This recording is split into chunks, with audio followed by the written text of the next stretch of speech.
selalu, Yesus Juru Selamatku. Ku takkan meninggalkanmu, Engkau Tuhan penebus.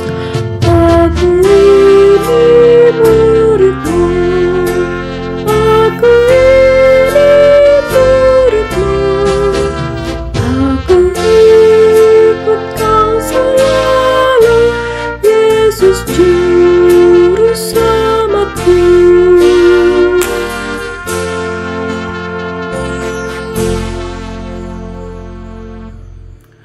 Kasih karunia dan damai sejahtera dari Allah Bapa kita dan dari Tuhan Yesus Kristus menyertai-mu. Selamat pagi saudara-saudari yang terkasih. Pagi ini mari kita mendengarkan nats renungan menurut tuntunan Almanak HKBP yang dikutip dari Yohanes 6 ayat 66 sampai dengan ayat 68 yang akan dibacakan oleh seorang dari anak remaja Naposo di gereja kita. Nats Renungan Harian Rabu 3 September 2025 diambil dari Yohanes 6 ayat 66 sampai 68. Dalam bahasa Indonesia dikatakan, mulai dari waktu itu banyak murid-muridnya mengundurkan diri dan tidak lagi mengikuti dia.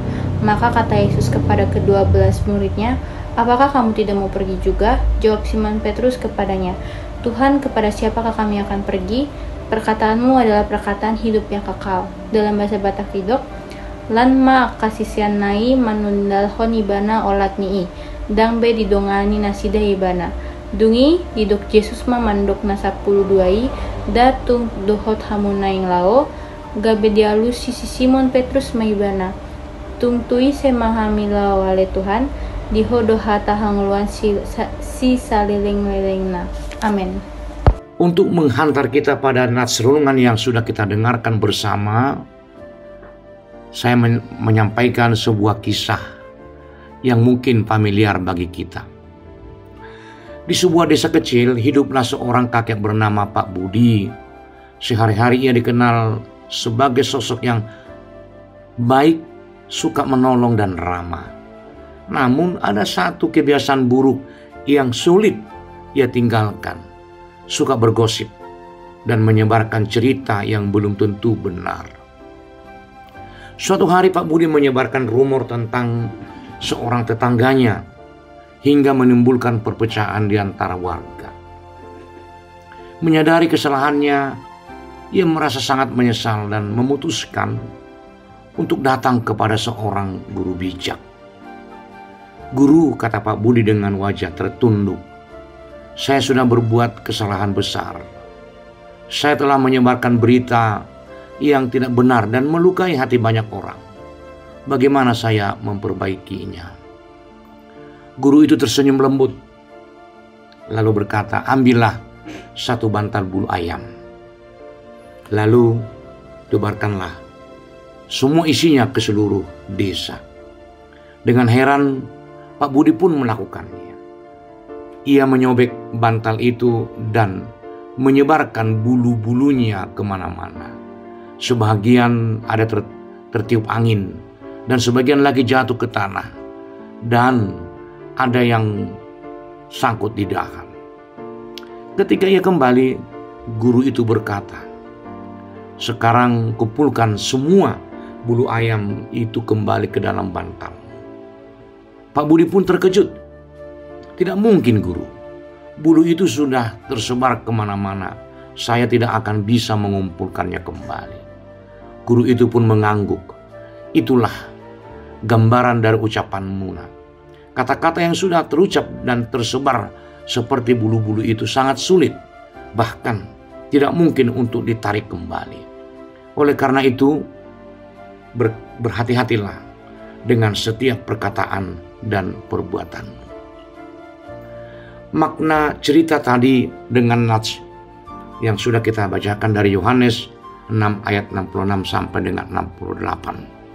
Boleh kita melihat bahwa kisah Pak Budi tadi mengingatkan kita pada pentingnya menjaga setiap perkataan dan perbuatan kita.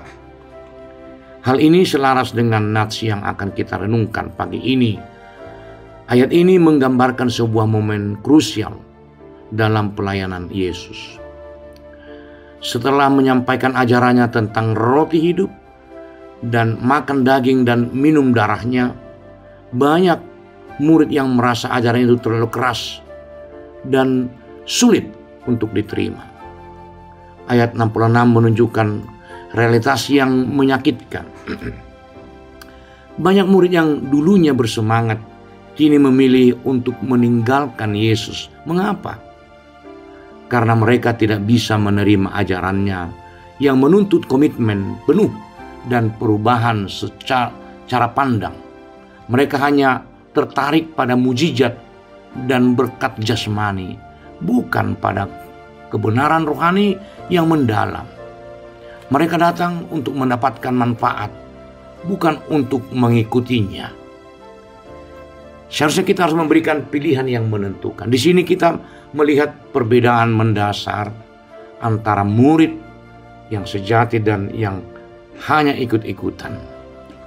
Murid-murid yang meninggalkan Yesus lebih memilih kenyamanan dan pemahaman mereka sendiri daripada kebenaran yang diucapkan oleh Tuhan. Namun, ayat 67 ini Yesus memberikan pertanyaan menusuk hati kepada ke-12 muridnya.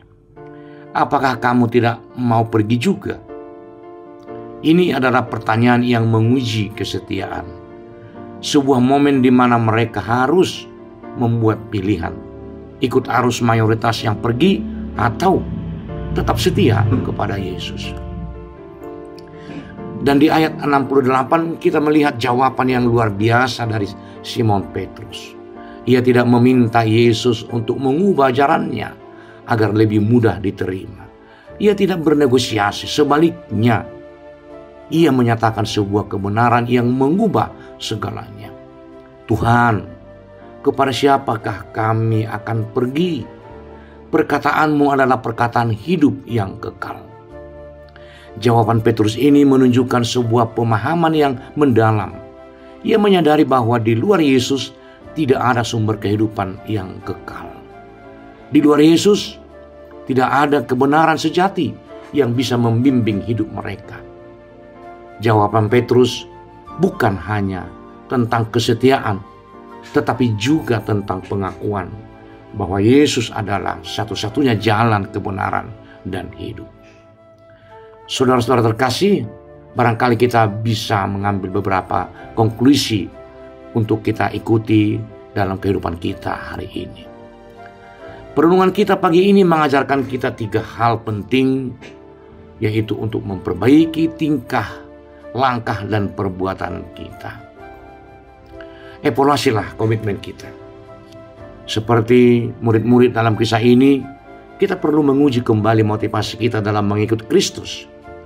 Apakah kita mengikutinya hanya karena berkat yang kita terima atau karena kita benar-benar mencintai Dia dan ajarannya? Memperbaiki tingkah laku dimulai dari memperbaharui komitmen kita. Berani berbeda dari dunia. Petrus berani mengambil langkah yang berbeda dari mayoritas. Dunia sering menawarkan jalan yang mudah dan populer, tetapi sebagai pengikut Kristus, kita dipanggil untuk memilih jalan yang benar. Meskipun hal itu sulit, ini berarti kita harus berani melawan arus. Tidak hanya dalam perkataan, tetapi juga dalam perbuatan. Kembali kepada sumber kehidupan. Jawaban Petrus adalah pengakuan bahwa hidup yang kekal hanya ada pada Yesus. Ketika kita merasa bimbang, ragu, atau bahkan jatuh dalam dosa, satu-satunya tempat untuk kembali adalah kepada firman-Nya. Marilah kita jadikan firman Tuhan sebagai kompas dan cermin yang terus-menerus menuntun hidup kita, mengkoreksi tingkah laku, langkah, dan perbuatan kita. Amin. Marilah kita berdoa. Ya Tuhan, terima kasih untuk firman-Mu pagi ini. Kami menyadari betapa mudahnya kami tergoda untuk meninggalkan ajaran-Mu demi kenyamanan kami di dunia ini. Tolonglah kami, ya Tuhan, untuk senantiasa setia kepadamu. Biarlah setiap langkah, tingkah dan perbuatan kami mencerminkan kasih dan kebenaran-Mu. Berikan kami kebenaran untuk berani berbeda, dan biarlah firman-Mu menjadi pelita bagi kaki kami. Dalam nama Yesus Kristus kami berdoa. Amin.